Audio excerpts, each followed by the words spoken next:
VSCC 24 news, सच के आगे कोई नहीं।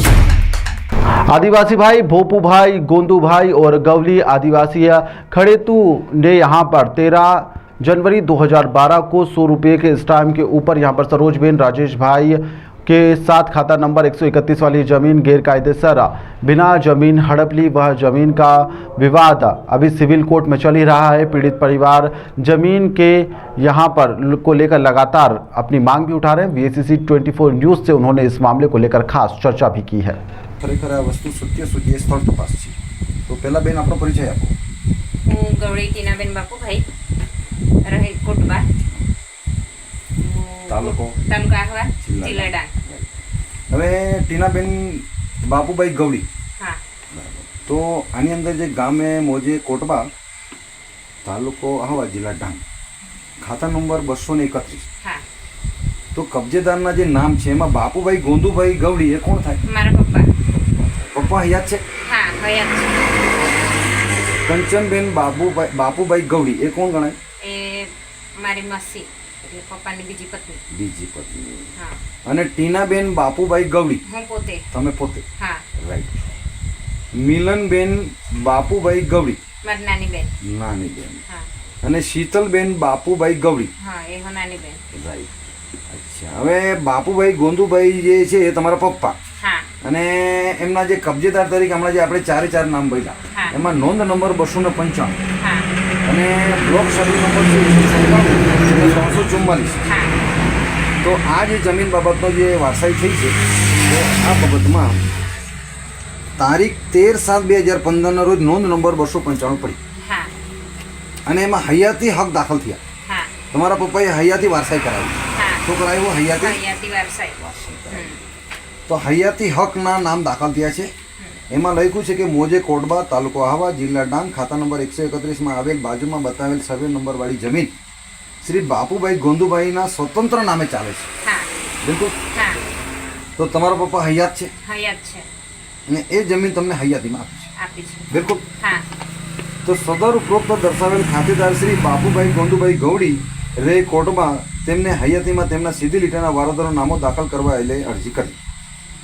તેઓ રજૂ કરેલ તેમાં પેઢીનામું રજૂ કરેલું। હા। શું રજૂ કરેલું? પેઢીનામું, બિલકુલ। બીજું પંચનામું પંચનામું, અને નોટરી હા, સમક્ષ સોગંદનામું મુજબ સીધી લીટીના વારસદારોનું નામ દાખલ થયા। હા, એમાં નામ છે અનુક્રમ નંબર, નામ, ઉંમર અને સંબંધ। હા, એમાં ક્રમ નંબર 1 કંચનબેન બાપુભાઈ ગવડી એ બીજી પત્ની।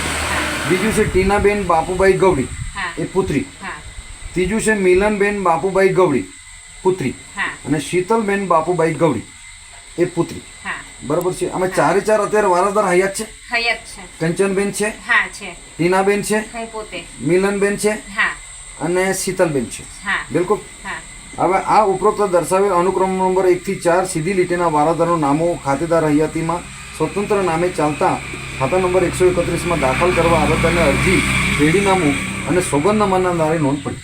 હા, હવે એની અંદર જે સર્કલ ઓફિસર છે શ્રી SK ચૌધરી, હા, સર્કલ ઓફિસર સાહેબે આ તપાસ કરીને નોંધ કરી। કરી। હા, બિલકુલ। તો આની અંદર તમને આ જમીન મળી છે હયાતીમાં, હયાતી। બરાબર। અને હવે પછી જે આ જમીનનો જે વિવાદ ચાલી રહ્યો છે તમારો, વિવાદ એટલે તકરાર, તકરાર। તો આ બાબતમાં એક 100 રૂપિયાના સ્ટેમ્પ પર કોઈ બીજી વ્યક્તિએ ગેરકાયદેસર તમારી જે જમીન છે એ બાબતમાં તમારી તકરાર ચાલે છે। હા,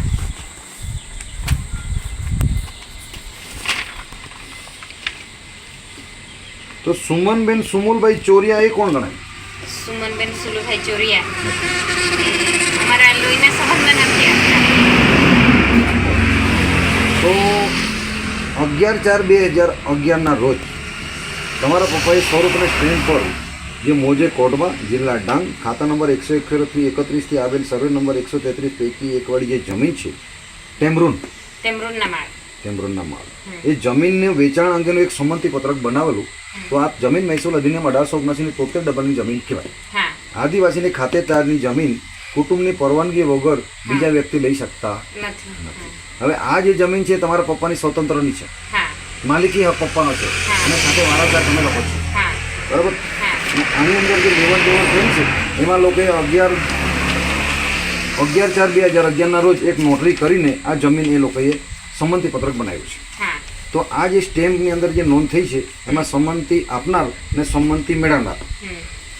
તો આની અંદર લેવડ દેવડમાં એ લોકોએ 1 લાખ રૂપિયા આપ્યા છે અને આ જમીનનો એ લોકોએ કબજો મેળવવા માટે કોશિશ કરી છે. હા તો આ જે બધી વિગત છે કે ભાઈ તમારે પપ્પાને પૈસા આપેલા છે 70,000 હા ને લખ્યા છે કેટલા? 1 લાખ. એટલે શું કહેવાય? ચીટી 420. હા અને આ જમીનની અંદર એને ઓનલી પૈસા આપ્યા છે તો એને સુખ દુઃખમાં એક ભાગીદાર છે. હા. તો એને ગણોતિયાનો અધિકાર છે, હા માલિકી હક નથી. અધિકાર કયો છે? ગણોતિયાનો. જ્યારે આ જમીન છે એ તમને આપવામાં આવે તો તમને કહેવામાં આવે કે ભાઈ 1 વર્ષ માટે 2 વર્ષ માટે તમે જમીન ખેડી ખાઓ. માલિકી હક નંબર. હા તો તમારા પપ્પાએ એ લોકોને ગણોતિયા તરીકે જવાબદારી આપેલી હા તો ભાઈ 70,000 રૂપિયા મને તમે આપશો. હા તો હવે આ બાબતમાં પૈસા આપી દીધા અને જમીન અત્યારે આ કબજો કોની પાસે છે? અમારી પાસે જ છે હાલતા. બિલકુલ. કબજેદાર અમે જ છીએ. એ લોકોએ કબજો મેળવવા માટે કોર્ટ સિવિલ કોર્ટ રાહે દાદ મેળવવા માટે કેસ કરેલો છે અચ્છા, કે અમને કબજે અપાવો તો કામ ચલાવી મનાઈ હુકમ કરેલો છે. એ લોકોએ બિલકુલ. અરજી કરેલ છે એના માટે. કોર્ટમાં તારીખ પડતી હતી હા એ લોકો સામેવાળા આપે. હા આ તો છે. હવે આની અંદર આપણું મેઇન પ્રશ્ન છે કે ભાઈ તમારી જે રકમ છે તમે લઈ લો ને છૂટા થાઓ. હા હા આપણો કબજો છે એટલે એ કબજો આપણે કાયદેસર છે જ હા પણ એ લોકોને નાણાકીય લેવડ દેવડ આપણે પૂરી કરવા. હા બરાબર છે? નાણાકીય લેવડ દેવડ જે સાહેબ છે ને અમારા રૂબરૂમાં થઈ નથી. વારસદાર છીએ, અમારા રૂબરૂમાં થઈ નથી. અને એક વાત કે પપ્પાએ મને મૌખિક એવું કીધું કે મને ખાલી 70,000 આપેલા બિલકુલ. એ આપણે માલકી કરી હા. અને સુમનબેનને આપી દેવાના છે. હા અચ્છા. અને પછી એ લોકો છૂટા ને આપણે છૂટા. અને 2017માં જ્યારે કેસ થયો ત્યારે પણ એ લોકો એવું જ કહેતા હતા કે જ્યાં સુધી તમે પૈસા આપો